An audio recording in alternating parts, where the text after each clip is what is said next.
ìṣẹ̀dálẹ̀ Yorùbá lẹ̀ ló bá jà. Ó ní tí ọba òun ló sọ wípé ààrẹ pè é ò dífá.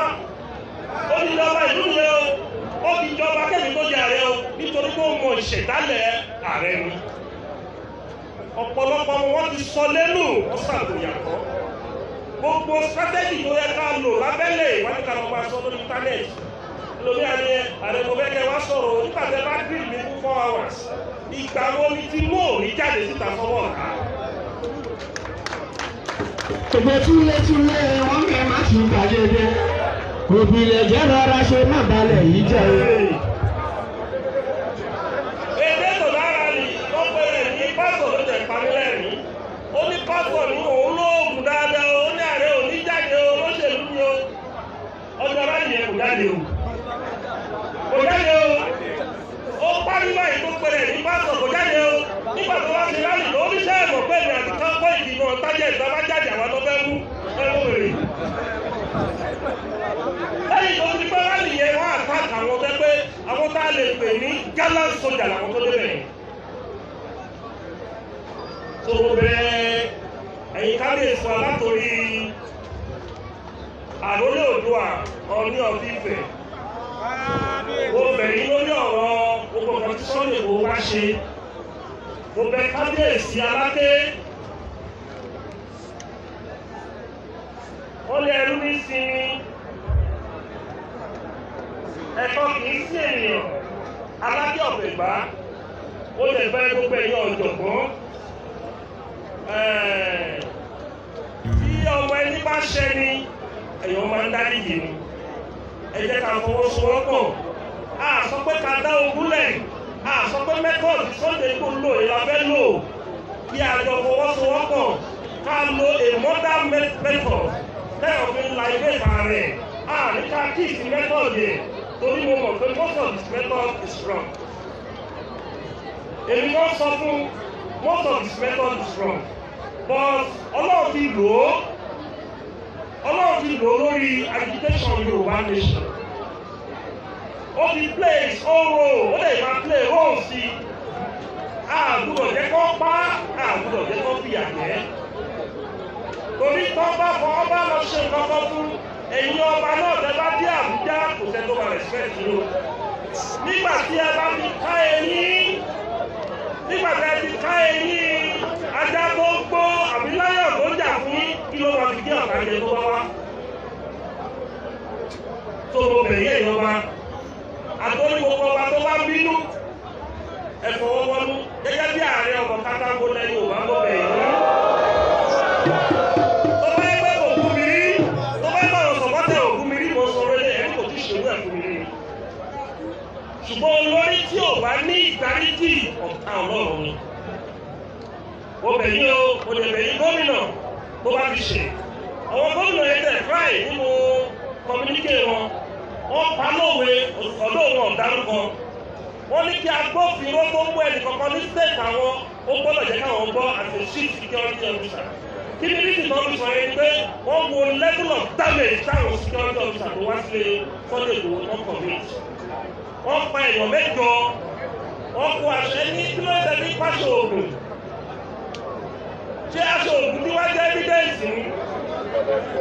Aṣọ òògùn gbérí tó wọ̀ yìí part of our culture. Àbẹ́ni tí mo sọ ìjọba sáàsì yẹn ní gbòògùn bẹ́ẹ̀ ni.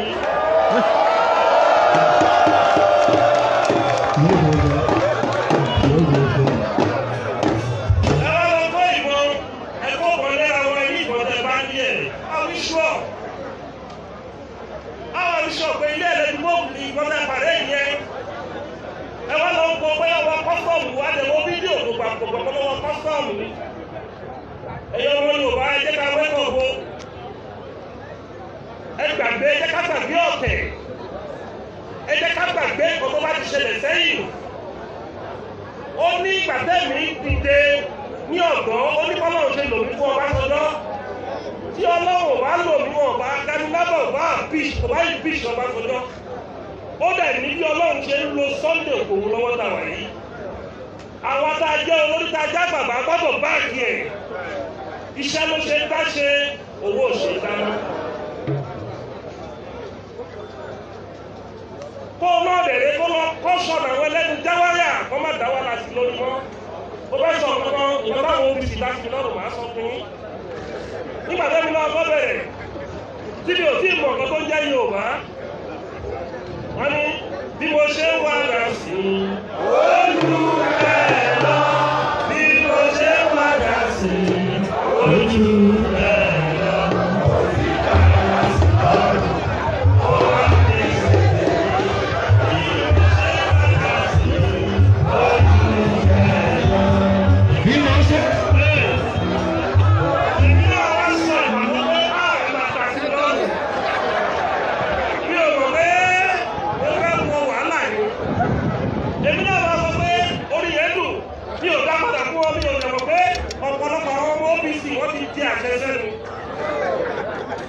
Èmi náà bẹ̀rù jákẹ́ẹ̀tì ní òṣì ọ̀mọ̀lẹ́ gbà yẹn.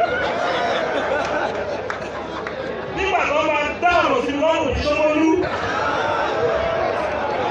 Láì sí bẹ́ẹ̀, láì jẹ́ mẹ́fà Ṣómólú. Èmi náà rí pé ọ̀rọ̀ yẹn ti tèmi lọ. Wọ́n ti lọ́kọ́ ní lọ́rùn. Yorùbá máa ń tìyàn ní o. Ọ̀gá wa ẹ tú wa sílẹ̀. Ọ̀gá wa ẹ tú wa sílẹ̀. Àwọn olóṣèlú rẹ̀ kọ́ má ṣe ṣírò àwọn ẹgbẹ́ wa ẹ tú wa sílẹ̀. Àwọn olóṣèlú rẹ̀ kọ́ má ṣe ṣírò àwọn ọ̀gá wa ẹ tú wa sílẹ̀.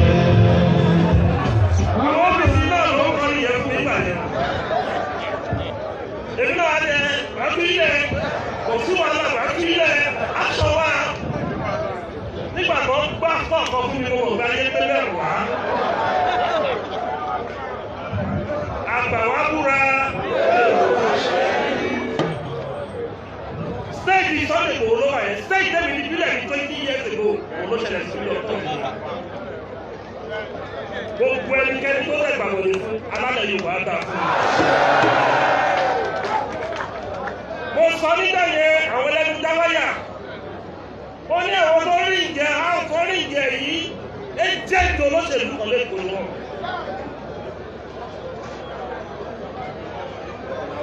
Bàbá wọn sọ kẹ́kẹ́ pé níkan. Wọ́n náà wò pé òun wá unity àwọn ọmọ ogun. It's better to train your constant soldier. Ju pé wà lọ mú ajagunta ìbọ̀dé kò lọ kò mọ́ra. It's better you train your lawyer and constant soldier kó wà lẹ́yìn yẹn ju pé ọ̀gá lọ háyà brave ajagun tó yẹ pé ajagunta tẹ̀lé ọ̀dàlẹ̀ ni. Àwọn ọ̀dàlẹ̀ ajagunta wọ́n ní inflicting loyalties. The highest bidder kò lọ ká lọ. Sọ fẹ́ yàrá lóyún ẹ ti gbìyànjú o, ẹ ti gbìyànjú, ṣùgbọ́n ẹ má kọ́ ọ̀sá méjì sí ìjàgbára yìí mọ́. Ẹ jẹ́ kí àwọn èèyàn gidi kó kí ìtòrí nílẹ̀ Yorùbá. Nínú nǹkan tí àwọn ọba kan bá sọ̀rọ̀ ìgẹ́sùn ẹ má bù wọn. Tí àwọn ọ̀jọ̀gbọ́n kan bá sọ̀rọ̀ ìgẹ́sùn ẹ má bù wọn. Ẹ jẹ́ a máa píríṣì gospel wa, ẹ jẹ́ a máa píríṣì evangelism wa. Kí a tó lè wọ gbogbo àwọn èèyàn ní ọkàn. Ẹ wo kan tí a ṣe ní Yorùbá wọn wọ ìsinsìn. Ẹ wo system náà wà gbà.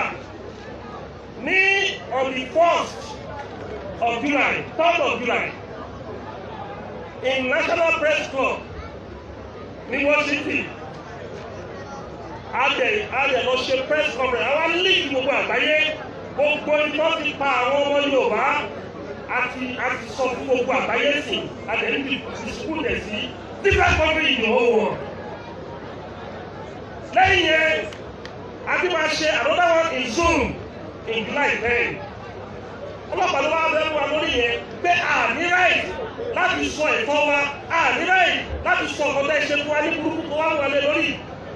Lẹ́yìn kan, kí gbogbo àgbáyé máa bá a jọ́ọ̀jì ẹ̀. Ṣùgbọ́n ó fẹ́ lọ sí bọ́dà táwọn bá ti sí bọ́dà ogun ti bẹ̀rẹ̀ yẹn. Ẹni tó bá ti sí bọ́dà ogun ti bẹ̀rẹ̀ ó ní ẹ̀jẹ̀ ogun náà lọ sí bọ́dà counterproductive. ó tí ní kò ogun òun lẹ́sàn-án mi káńtà productive ni. Ó tí ní kò ogun tó bá ti fẹ́ darẹ̀ oríṣi 1,000 police bá wá sílé ẹ tí ọgọ́rùn-ún bá padà àfẹ́ ìlọ́lò ó tí ìwọ́n bá débẹ̀ yẹn. Ìwọ̀nba ní kò bá gáàtà máa ń mọ̀ nínú self-determination. So mo bẹ̀rù gbọ́ ọmọ Yorùbá ẹja aráàlú ra ká sọ̀pọ̀tì ó lè kọ́mẹ́ẹ̀nì Professor Wọlé Ṣóyínká àbí bàbá kan. Àti bàbá bàbá rẹ̀ tó bọ̀ ìwọ mọ́. Àti bàbá kan bàbá rẹ̀ tó bọ̀ ìwọ mọ́. Bàbá rẹ̀ tó bọ̀ ìwọ mọ́. Bàbá rẹ̀ tó bọ̀ ìwọ mọ́. Bàbá rẹ̀ tó bọ̀ ìwọ mọ́. Bàbá ṣe ìka àti bàbá kan. Bàbá tó bọ̀ ìwọ mọ́. Àti bàbá kan bàbá rẹ̀ tó bọ̀ ìwọ mọ́. Ọ̀rọ̀ tó sọ bí mo ṣe kọ́ mọ́ mo báyìí fọ́ọ̀sì pẹ̀sì máa tọ́ pé ìlú ọ̀sẹ̀lẹ̀ ó bírí ní ọ̀rọ̀ tó ṣẹlẹ̀ ó pè kẹ́yìn ó yá statement yá èmi mo kọ́ ìlú statement torí mo mọ̀ pé kan tó ń jà fún yẹn ó wà ní ọkọ̀ àyà mi tí mo fẹ́ ọmọdé bàbá mi ṣòfò pẹ̀lú ipò tí mo dé yìí mi ò lè ṣe gàràgàrà bó ṣe ń ṣe yìí ọ̀rọ̀ tí bá sọ ó di gọ̀rọ̀gọ̀rọ̀ 10 years long. Because institution tí mo jókòó lé lórí is a strategic institution in the entire Yorùbá race. Mo lè gbọ́dọ̀ wà conscious pẹ̀lú bí mo ṣe máa behave kí má wàá disappoint gbogbo institution ilẹ̀ Yorùbá. Mo gbọ́dọ̀ wà conscious pẹ̀lú ipò tó ti exist láti 1530 almost 500 years. Ipò tó ní èsì láti bí 500 years, Ààrẹ Ọ̀nà Kakanfò was founded in 1530. Mi ò gbúdọ̀ disappoint gbogbo lẹ́yìn Yorùbá pé ó ní bí ààrẹ rò bó ṣe ń ṣe. Mo gbọ́dọ̀ fi ọgbọ́n ṣe é, mo gbọ́dọ̀ fi làákàyè ṣe é, mo gbọ́dọ̀ kárí ìyàwó Yorùbá along ọdún òkùnkùn kan lọ́gbàjọ́ ìrọ̀. Torí ìyá ti kárí o. Tí a bá lè fi kárí ó máa ń tó pọ̀ ní o tó mo bẹ gbogbo ilẹ̀ Yorùbá ẹja fi mọ̀ ṣọ̀kan bí àwọn kan ṣe dúró tì mí nígbà ìṣòro ní 2000 and 2001 àwọn àgbà Yorùbá kan wọ́n owó àṣìṣe ní wọ́n dúró tì mí ẹ̀jẹ̀ àgbọ̀dọ̀ ní Sunday Igboho torí ọmọdé mo wà ń gbà yẹn èmi náà ti wá dàgbà báyìí nígbà táwọn kan ti ṣe fún mi ní dáadáa nígbà yẹn èmi náà gbọ́dọ̀ ṣe tiẹ̀ fún torí wọn tó ń ta bàtà sórí